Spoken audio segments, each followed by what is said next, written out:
छंद है। छंद का मतलब क्या होता है इसको हम पहले जानते हैं। तो छंद का मतलब होता है कुछ करना, है ना। या छंद का मतलब तो होता है बंधन,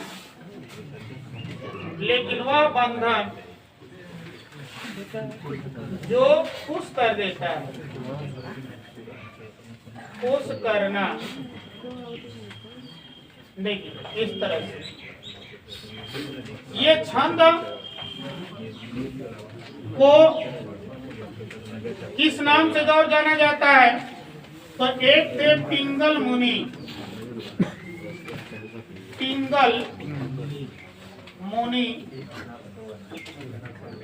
इन्होंने एक छंद शास्त्र की रचना की, एक रचना की जिनका नाम था छंद शास्त्र। देखिए छंद शास्त्र की रचना की, इनकी पुस्तक थी, लेकिन बाद में चल करके छंद के नाम से ये रचा गया, इसलिए पिंगल जोड़ दिया गया। तो इसका दूसरा जो नाम पड़ गया पिंगल शास्त्र, यानी पिंगल के नाम से जो शास्त्र रचा गया उसको पिंगल शास्त्र कहा जाता है। सवाल आ जाता है कि पिंगल शास्त्र का दूसरा नाम क्या है, तो हम नाम देंगे छंद, है ना। इसके जनक जो अगर पूछा जाता है ये क्या है, यही है। ये जनक या प्रवर्तक कहें या संस्थापक, ये कौन है, तो पिंगल मुनि। अच्छा, इसके अवयव की बात करते हैं। अवयव यानी जिसको अंग के रूप में हम बात करते हैं, तो ये क्या होता है कि इसके 7 अंग होते हैं। पहला वर्ण, दूसरा मात्रा, तीसरा यति, चौथा लय, पांचवा तुक, छठवां पाद और 7वां गण। देखिए इन सभी अंगों को मिला दिया जाए तो एक छंद का क्या है, निर्माण हो जाएगा। यानी इन सबके मिलने से ही छंद क्या है, बनता है। तो अब परिभाषा बना लेंगे कि सीधे सीधे कि सबको मिला दीजिए। वर्ण, मात्रा, यति, लय, तुक, पाद, गण आदि पर आधारित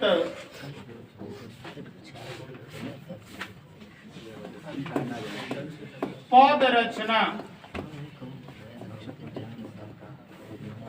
छंद कहलाती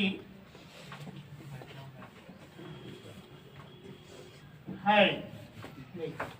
ये छंद की परिभाषा बन गई। सभी अंगों को हमने मिला दिया, यानी जिस काव्य में इनको ध्यान में रखते हुए रचना किया जाता है तो उसको हम कहते हैं कि चाहे ये छंद है, यानी इन सबका होना जरूरी होता है। अब बढ़ते हम लोग छंद के प्रकार की तरफ। तो छंद कितने प्रकार के होते हैं। छंद, देखिए छंद के प्रकार, देखिए छंद के प्रकार की बात करते हैं तो सस्पिशन है,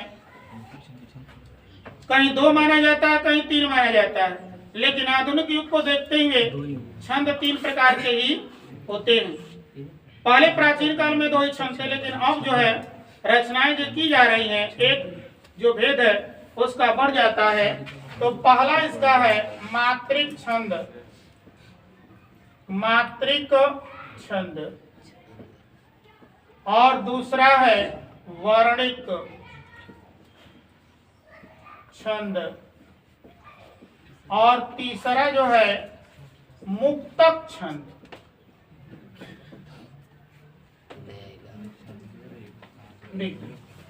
यानी मुक्तक छंद ये तीसरा क्या होता है, बढ़ जाता है। इसलिए बढ़ जाता है कि आजकल के कवि इन सारे नियमों को क्या ध्यान में न रखते हुए गद्य जैसी रचनाएं क्या है करते हैं। इस तरह से देख करके लगता है कि यह मुक्तक छंद में ही रची गई। तो इस तरह से 3 छंद के हो जाते हैं भेद आज के दौर में। तो ये छंद के प्रकार रहा, एक एक छंद को पढ़ेंगे हम लोग। तो सबसे पहले हम लोग पढ़ते हैं मात्रिक छंद। देखिए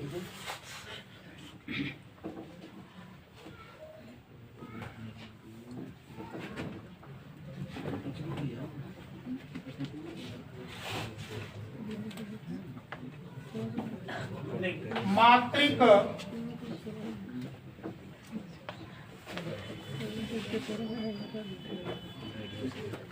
ये क्या होता है, इसकी परिभाषा यही है कि जिन छंदों में मात्राओं की गणना का नियम होता है उसे हम मात्रिक छंद कहते हैं।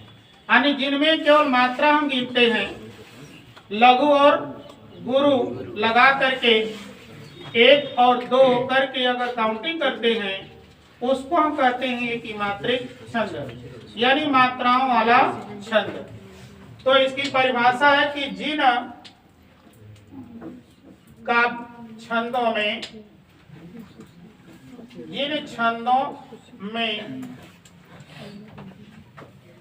मात्राओं की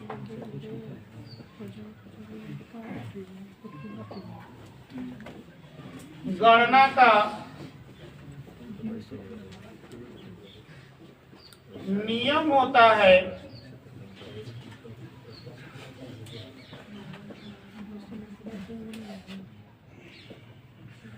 उसे मात्रिक छंद कहते हैं।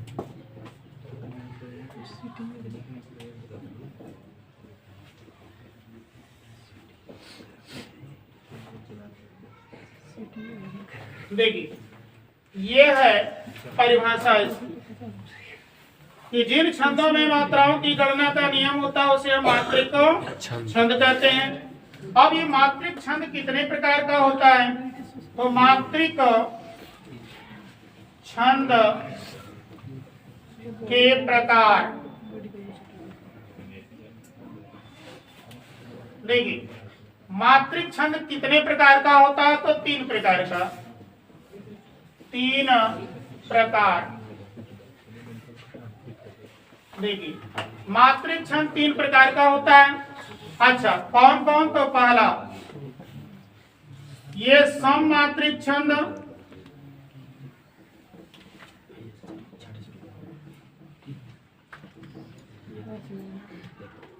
दूसरा होता है अर्ध सम,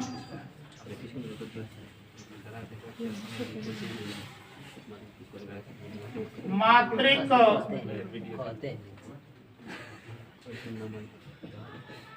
छंद, और तीसरा होता है विषम मात्रिक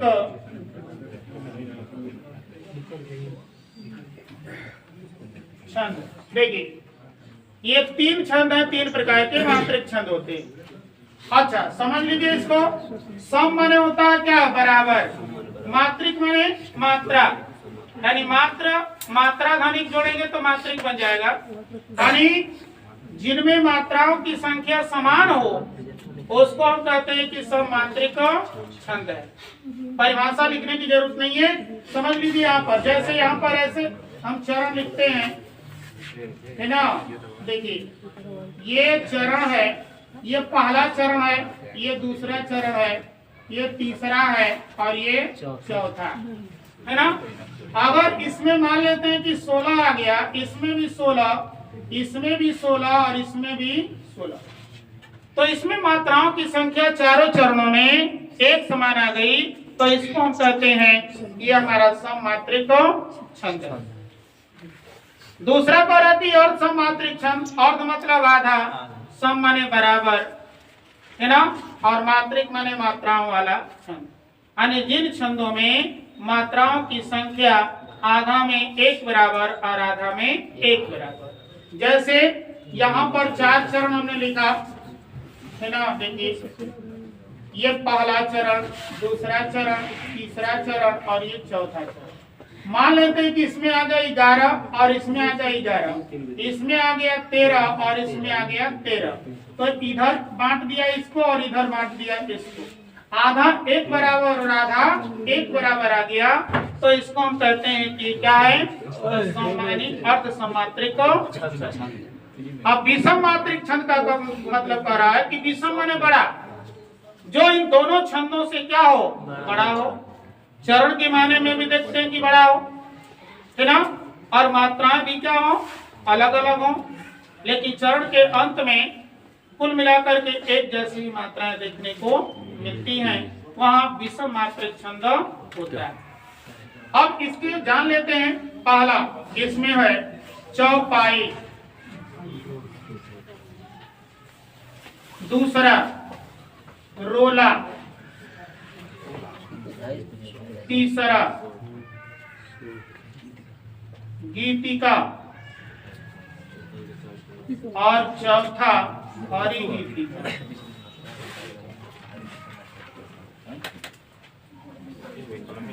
देखिए परिभाषा इसकी जान लेते हैं। 16 गुणे 4, 24 गुणे 4, 26 गुणे 4, 28 गुणे 4। ठीक, अब देखिए अर्ध सम में पहला दोहा, दूसरा सोरठा, तीसरा उल्लाला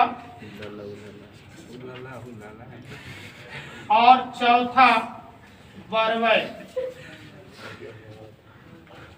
परिभाषा जान लेते हैं।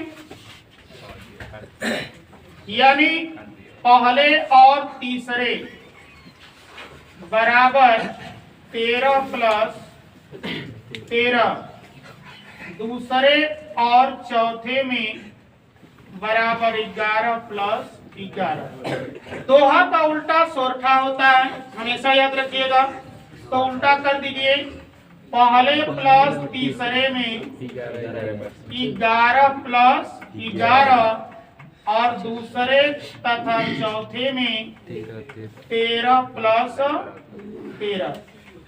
उल्लाला का देख लेते हैं। फर्स्ट यानी प्लस थर्ड बराबर 15 प्लस 15 और सेकेंड प्लस फोर्थ बराबर 13 प्लस 13। बरवे में देख लेते हैं कि फर्स्ट प्लस थर्ड बराबर 12 प्लस 12, सेकेंड प्लस फोर्थ बराबर 7 प्लस 7। परिभाषा विषम मात्रिक छंद में एक है कुंडलिया।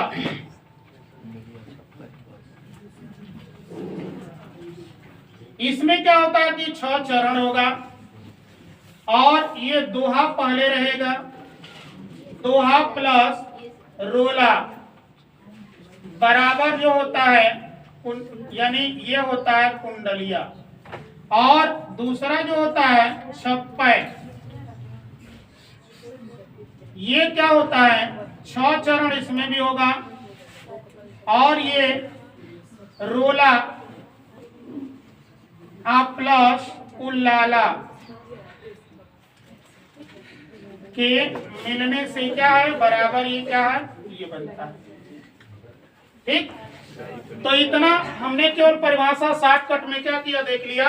अब इसको देख लीजिए, ये इतना याद रहेगा तो सीधा समझिए। कौरा की चौपाई 4 का मतलब कि 4 चरण होगा, यानी 1 2 3 4। कौरा की 16 यानी सब में कितनी मात्रा होगी 16। फिर कह रहा है कि इसमें भी 4 चरण होगा और प्रत्येक में 24 मात्रा होगी, इसमें भी 4 26, इसमें भी 4 28 होगी। यहाँ देखिए पहले और तीसरे में 13 मात्राएं, दूसरे और चौथे में 11 मात्राएं होगी, तो उसे दोहा कहते हैं। पहले तीसरे में 11-11 और दूसरे चौथे में 13-13 होगी तो सोरठा कहते हैं। पहले तीसरे में 15-15 दूसरे चौथे में 13-13 होगी तो लाला कहते हैं। पहले तीसरे में 12-12 दूसरे चौथे में 7-7 होगी तो बरवे कहते हैं, है ना। अच्छा, कुंडलिया इसमें 6 चरण होगा। ये पहले 2 पंक्ति दोहा का होगा और 4 पंक्ति रोला का होगा। छप्पे भी 6 चरण होगा। इसमें 4 पंक्ति रोला का होगा और 2 पंक्ति क्या होगा, उल्लाला का होगा। इस तरह से ये हमारे छंद की क्या है, परिभाषा है। अब इसको अगली कक्षा में सिद्ध करेंगे उदाहरण दे करके कि कैसे ये रोला है, कैसे ये चौपाई है और कैसे दोहा सोरठा उल्लाला गरवे है और कुंडली छप्पे कैसे। तो आज की कक्षा यहीं पर बंद, फिर नेक्स्ट इसको नोट कर लीजिएगा।